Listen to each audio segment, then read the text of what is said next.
Downer is very proud to bring this podcast series to you. At Downer, our purpose is to provide the vital services that connect communities and enable them to thrive.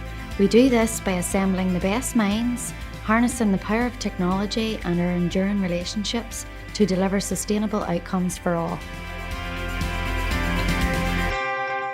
My name is Jo Taranto and I'm joined today by Greg Rafferty, the Social Inclusion Manager, and Rebecca Smith, Stakeholder and Social Inclusion Manager, both at John Holland.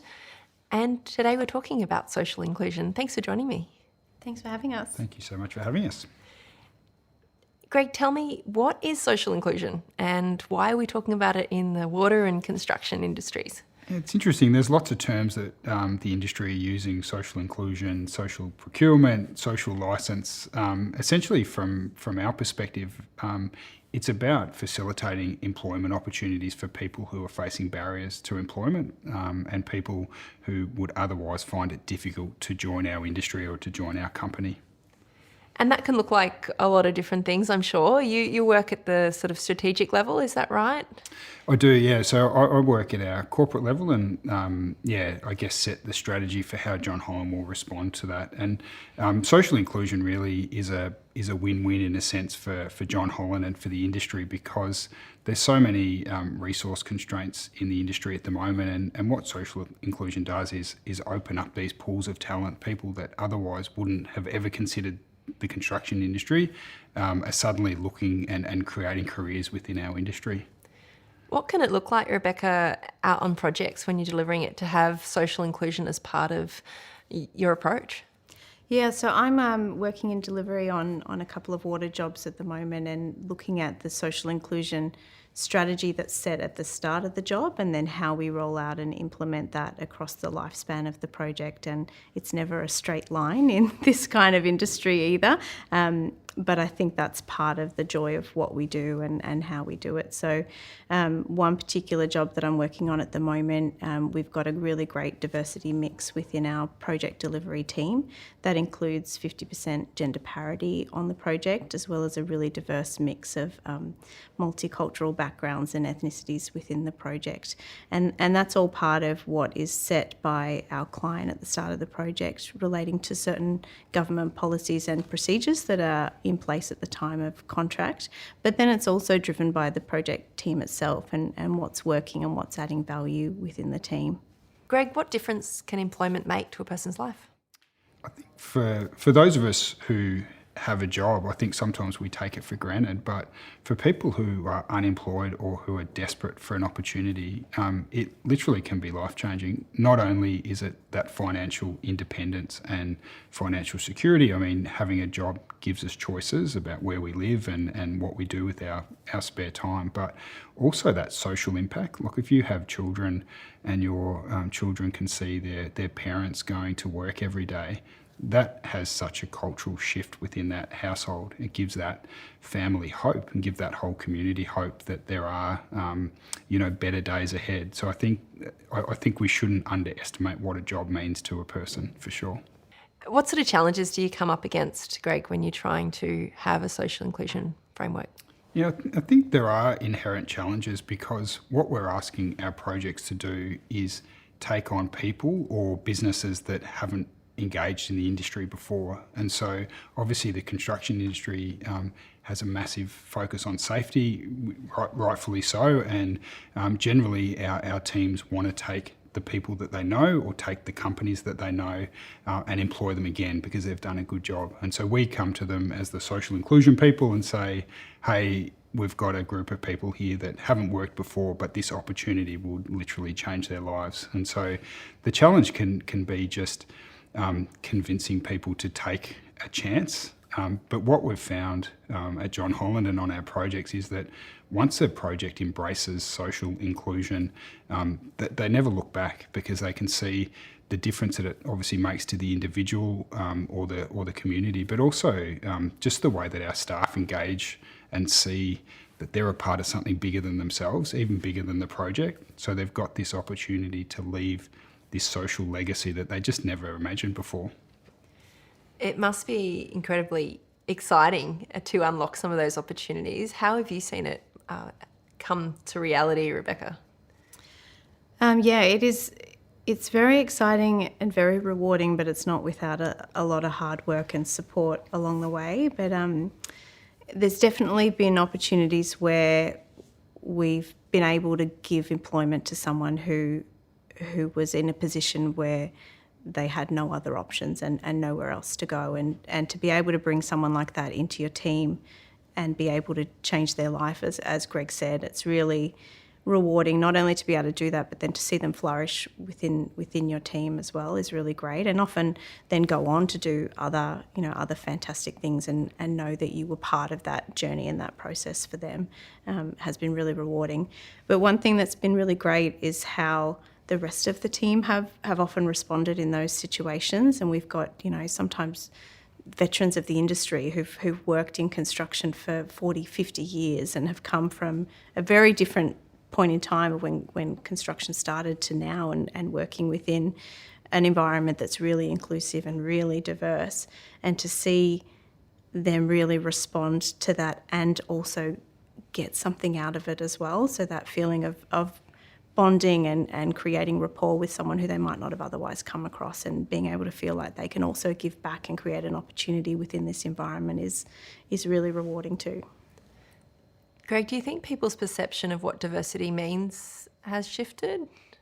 Yeah, I think over even the time that I've been at John Holland for the last 7 years, I think people are becoming more cognizant of what diversity is and the impact that it can have.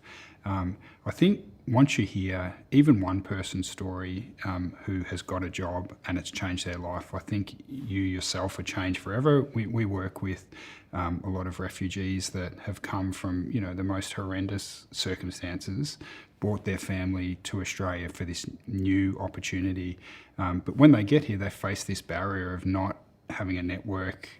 Their experience is in another country that isn't necessarily doesn't necessarily read on a CV that, to jump out for a recruiter. And so when we proactively work with those individuals and create that pathway and provide that opportunity, you can't not be affected by seeing their journey and seeing them take that first step in Australia, and it is literally life-changing for them. And we are very fortunate, I think, Beck and I, in our roles, that we get to see that firsthand. We get to see it every day, and we see the teams around us changing their perception of refugees, or it could be the example, we work with people with disability, or we work within the Aboriginal community. So we are very fortunate to see these life-changing impacts that we get to have a small part of at the start of someone's journey. Rebecca, do you need a lot of partners and collaboration to make this work? Absolutely, yes, you do. So I think one of the things that I've learned to do more in this role is really you need to lean on a lot of support. I'm not an expert in a lot of the backgrounds that the people that we work with come from, or I don't have an HR background or a psychology background or any of that. And often you're working with people with really complex needs and sometimes really trauma-based histories and backgrounds as well. And to be able to reach out and lean on the right networks and the right support people as you go is critical, rather than trying to take on board a lot of that responsibility yourself, and whether that's leaning back through our corporate teams where Greg works and reaching out to our other social procurement practitioners and say, hey, this is the situation I've got, do you have any advice or support or anyone you can help connect us with, has been really critical, as well as all our great partner organisations that we work with as well, and helping with getting their expertise when you feel a bit stuck or when you need a little bit of extra help or support.